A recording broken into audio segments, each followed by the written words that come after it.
What's up, guys? This is Boot Banter coming at you with another video. Today I'm going to be showing my top 5 Mercurial Vapors in my collection. Number 5, we're going to start with the Nike Flyknit Ultra. This was released around, I think, last summer. This was before the Vapor 12 was announced. This is actually kind of like a preview of the Vapor 12.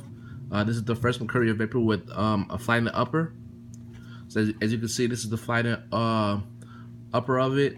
You have the Nike plate seen on a Nike Vapor 11 and the Superfly 5, anatomically shaped to your foot so you can get a better, closer feel to the ground.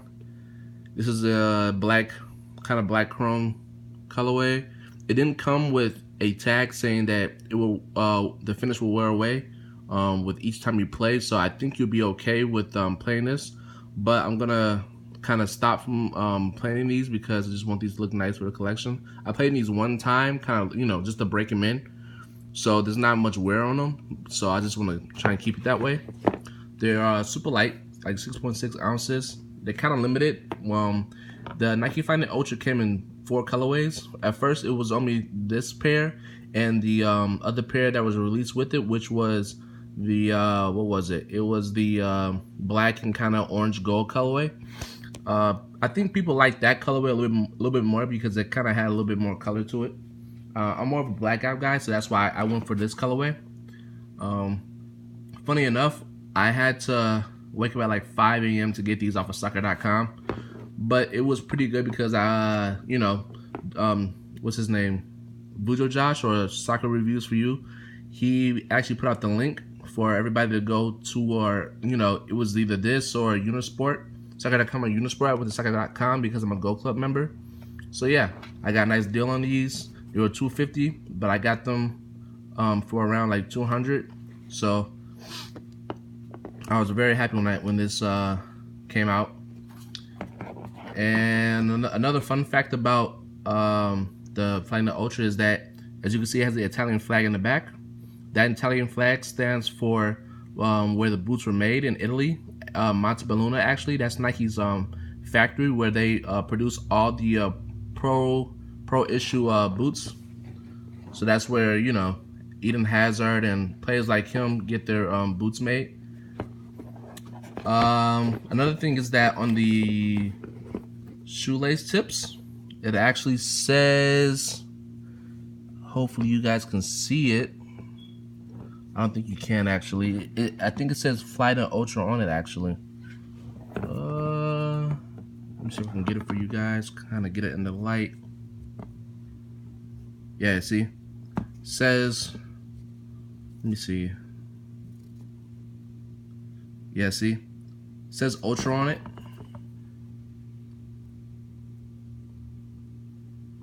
Right there. And I think the other one says Flyknit. So that's a kind of a nice touch to it.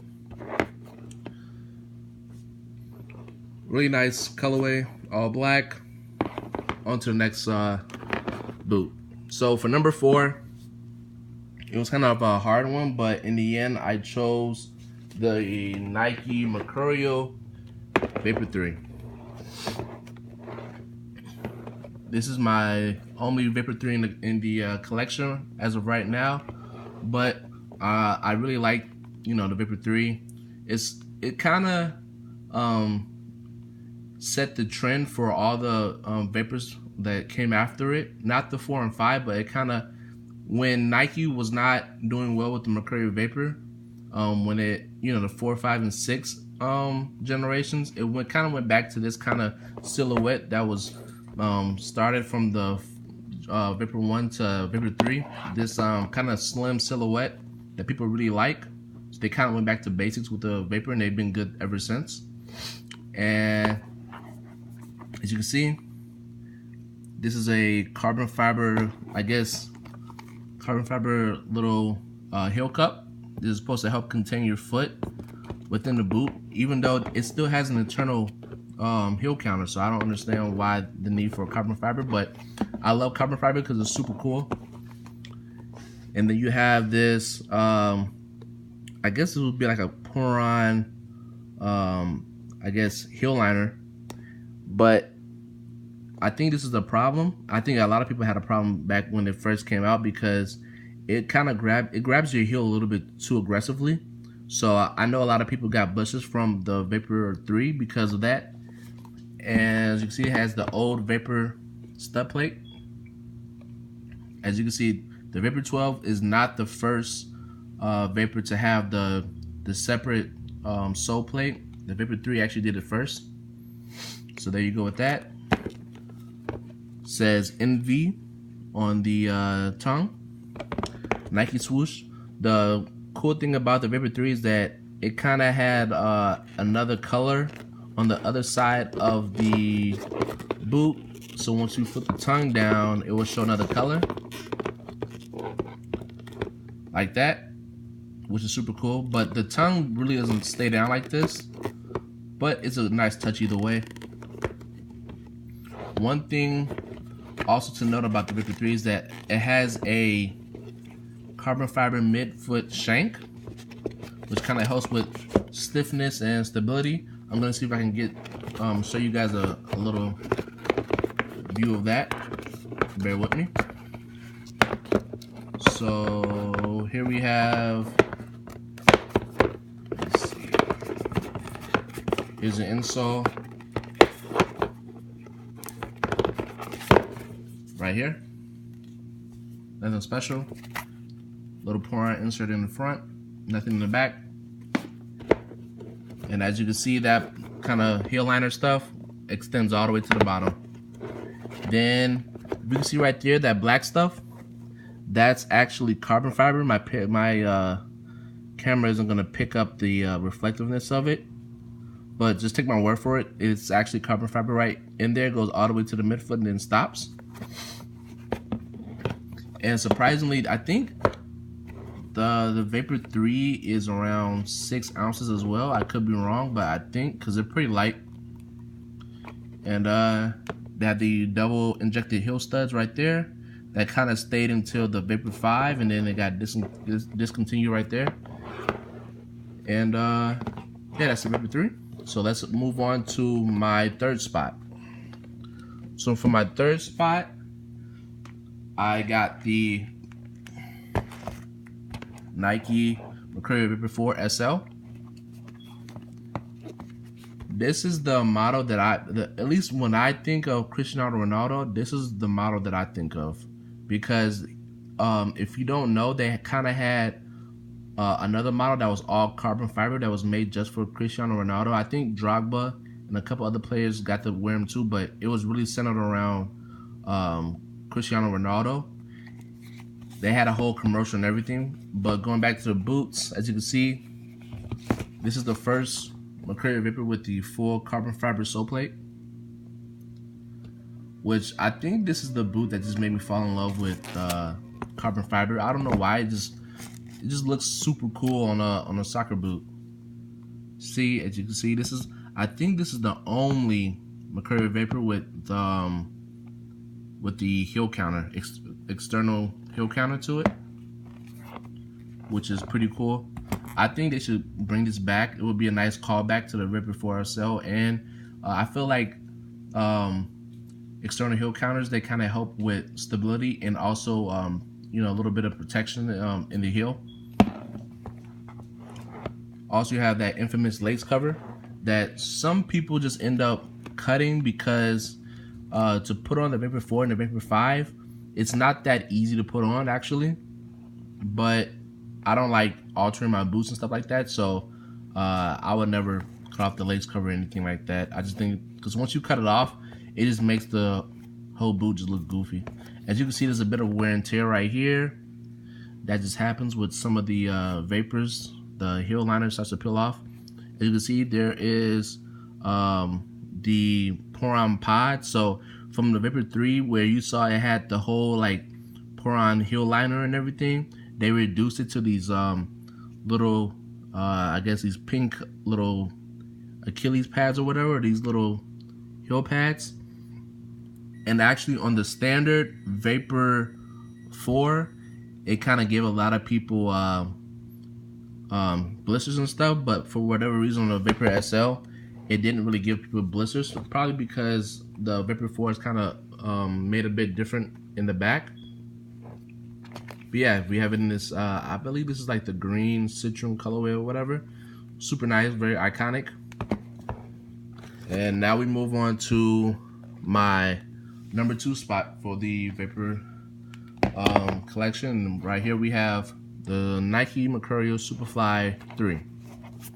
As you can see, this is the orange pure colorway. This is a callback to the orange pure colorway of the Vapor 4. I think it's a nice touch because of the Volt heel studs.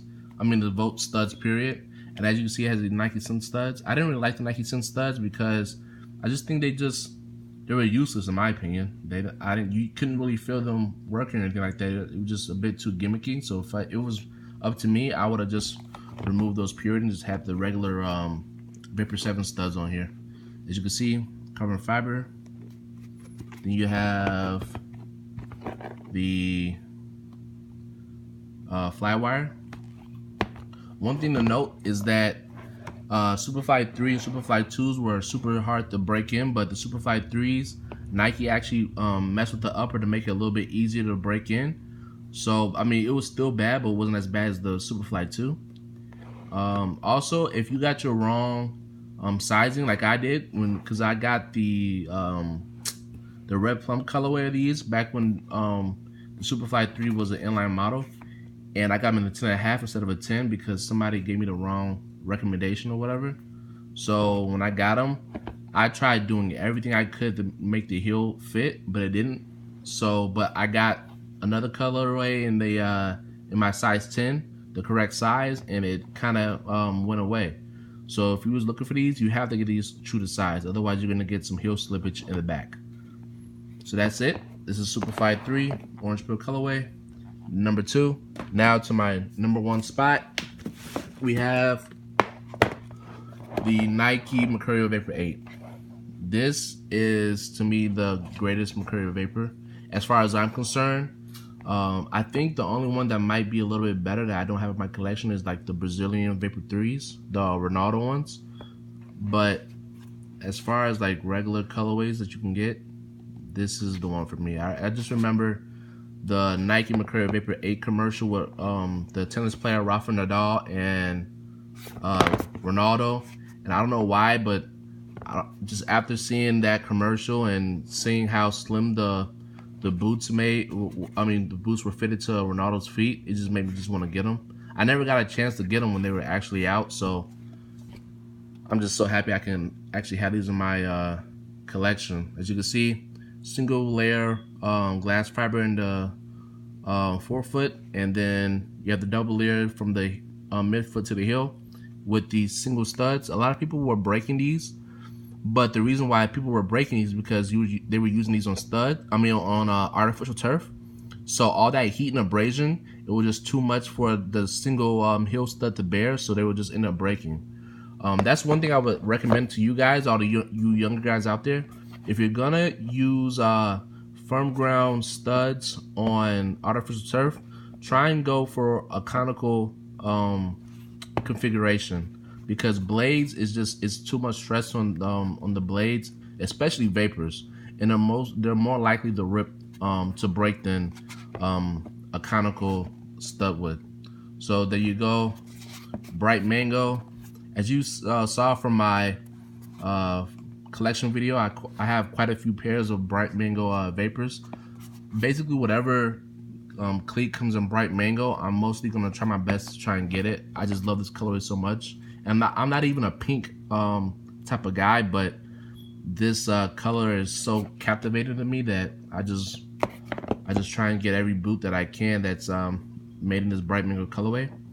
One thing that another gimmick that they try to put in for the Vapor 8s was this high visibility in the heel area or whatever. So you see we have these different colors in the heel, which is Nike kind of claimed that it kind of help your teammates pick you out on the field, which is just a bunch of technological nonsense or whatever. So yeah, that's my number 1 spot for my top 5 Vapors. I'm gonna have an unboxing, I think, on Monday. So stay tuned for that.